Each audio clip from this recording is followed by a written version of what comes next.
চকুহাল মুদি এবাৰ ভাবকচোন, শেষবাৰৰ বাবে আপুনি কেতিয়া শান্তি অনুভৱ কৰিছিল? আমি বাহিৰৰ পৃথিৱীখনত ইমানেই ব্যস্ত হৈ পৰিছোঁ যে নিজৰ মনৰ মাজত থকা জোনাক জাককো আমি হেৰুৱাই পেলাইছোঁ।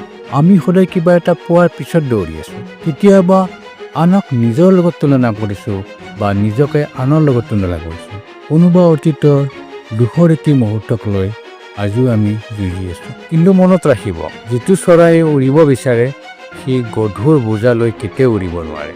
মই তিনিটা কথা ক'ম, মন দি শুনিব কথাকেইটা। প্ৰথম, অতীতক ক্ষমা কৰি দিয়ক, কাৰণ ক্ষমা আনৰ বাবে নহয়, নিজৰ মানসিক শান্তিৰ বাবেহে প্ৰয়োজন। দ্বিতীয়, ছ'চিয়েল মিডিয়াৰ ফিল্টাৰিত জীৱনটোৰ লগত নিজৰ জীৱনটোক তুলনা কেতিয়াও নকৰিব। প্ৰত্যেকৰে সময় বেলেগ বেলেগ আৰু প্ৰত্যেকৰে যুঁজখনো বেলেগ বেলেগ। তৃতীয়তে, দিনটোৰ ভিতৰত 10 মিনিট সময় নিজৰ বাবে উলিয়াওক।